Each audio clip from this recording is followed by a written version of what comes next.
મને લાઈફસ્ટાઈલની કઈ ખબર જ નથી, સતત ઘરના કામમાં વ્યસ્ત જ હતી અને મારી હેલ્થ મેં મારી જાતે બગાડી. એવું પછી મને લાગ્યું કે ખરેખર આપણી જાતે જ આપણી હેલ્થની કેર કરતા નથી અને બધી આમ દોડધામમાં આપણે ભૂલી જઈએ કે આપણી બોડીને શું જોઈએ, એમ કેટલું પ્રોટીન જોઈએ, કેટલું આપણે બધું લેવું, એમ એવી ખબર નથી કે ક્યારે કયા સમયે લેવું, કે 12 વાગ્યા પછી કેટલું પાણી પીવું, કે સવારમાં કેટલું પીવું, અને રાત્રે આપણે શું ખાવું. એ બધી જ મને અહીંયા આવીને આપણા કોચ દ્વારા ગાઈડન્સ બહુ સરસ મળ્યું મને અહીંયા આવીને, કે આપણે શું ખાવું, એમ ખાતા પીતા કેવી રીતે વેટ લોસ કરવું. એ અહીંયા જે બે ભૂખ્યા રહીને ટ્રાય કરી હતી, કે હું ભૂખી રહેતી હતી સતત, એમ થાય કે મમરા ખાઈ લઈશ, થોડી ચા પી લઈશ એટલે મારું વેટ લોસ થઈ જશે. એવી જાતે જાતે હું ટ્રાય કરતી હતી ઘરમાં, પણ મારું એક સેજ પણ વેટ વધતું હતું, એમાં ઉતરતું નહોતું. અને પછી દુખાવો એટલો બધો થઈ ગયો ને કે ઓર્થોપેડિકમાં જવું પડ્યું. ઓર્થોપેડિક વાળા એવું કીધું કે તમે વેટ ઉતારશો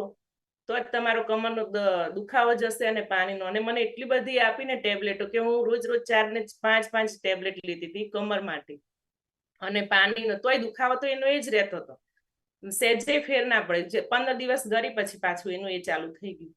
પછી ફિઝિયોથેરાપિસ્ટમાં આપણે જઈએ છીએ, ત્યાં આગળ ગઈ ફિઝિયોથેરાપી, પાણીની મને એક્સરસાઇઝ કરાઈ, કમરમાં બધો લેપ લગાયા, એવું બધું કર્યું પણ નતો ફેર પડ્યો. એ લોકોએ વેટ લોસ માટે પણ મશીન રાખતા હતા, એમાં પણ મને 2 મહિના ટ્રાય કરી, પણ ત્યાં પણ મને કઈ જ રિઝલ્ટ નહોતું મળ્યું. અને અહીંયા આવીને મને 15 જ દિવસમાં એટલું મસ્ત રિઝલ્ટ મળ્યું. એટલે આપણે આજ તો ગુરુ પૂર્ણિમા છે, એટલે મારા ગુરુ તો સવારની એ જ વિચારું છે કે આપણા ગુરુ આ જ છે. એમ અત્યાર સુધી હું એવું વિચારતી હતી કે આપણે ભગવાન છે, આ છે, પણ મને જે શીખવાડ્યું છે એમને હું ગુરુ માનું. તો સવારનું એ જ વિચારતી હતી, ગુરુ પૂર્ણિમામાં આજે મારી હેલ્થ વિશે મને જે સમજાયું ને એ જ મારા ગુરુ. એમ એટલે થેન્ક યુ કહીશ મારા કોચ પ્રીતમ સરને, કિસ્મત મેડમને, કે મને આટલું સરસ કોમ્યુનિટી બતાવી, સાચો રસ્તો બતાવ્યો, જેથી મારું બોડી મારે જોતું હતું ને મને સેફમાં અપાયું પાછું, એ જે પોસિબલ જ નતું ક્યાંય.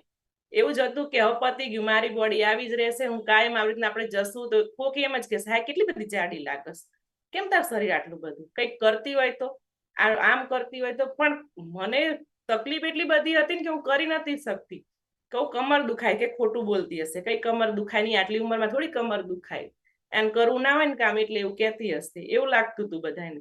પણ હું ખરેખર બહુ જ રડતી હતી, કેમ કે 10 રોટલી કરું ને ત્યાર તો હું આમ એમ થઈ જાય કે ક્યાંથી મને આટલું આવું કામ મારા ભાગમાં આવ્યું, કે મારે આટલી તકલીફ કોઈને દેખાતી નથી. એમ એટલે સતત એક જ વિચારમાં મારા હસબન્ડ દ્વારા મને એમને કોમ્યુનિટી બતાવી, મને કે તું જો આમાં સારું છે, તને મટી જશે, વેટ લોસ થશે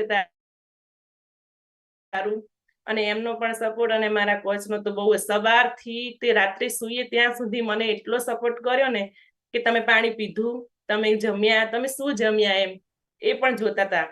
અને જે ફોટા મોકલાય એમાં જ રિઝલ્ટ આવ્યું છે મારું. જો ના મોકલાય હોત તો મારું ક્યારેય રિઝલ્ટ ના આવત, કેમ કે મને ખબર જ નથી કે અમારે ખાવાનું છે, પણ કેટલું ખાવાનું. એ કેલેરી મને મેનેજમેન્ટ કરતા શીખવાડી, બધું જ ખાવાની હા પાડી, પણ કેલેરી મેનેજમેન્ટ કરતા હું અહીંયા આવીને શીખી. એટલે થેન્ક યુ પ્રીતમ સરને, કે આજે ગુરુ પૂર્ણિમા છે એટલે થેન્ક યુ કહીશ કે મને મારો સાચો રસ્તો બતાવનાર ગુરુ મળી ગયા. એમ થેન્ક યુ.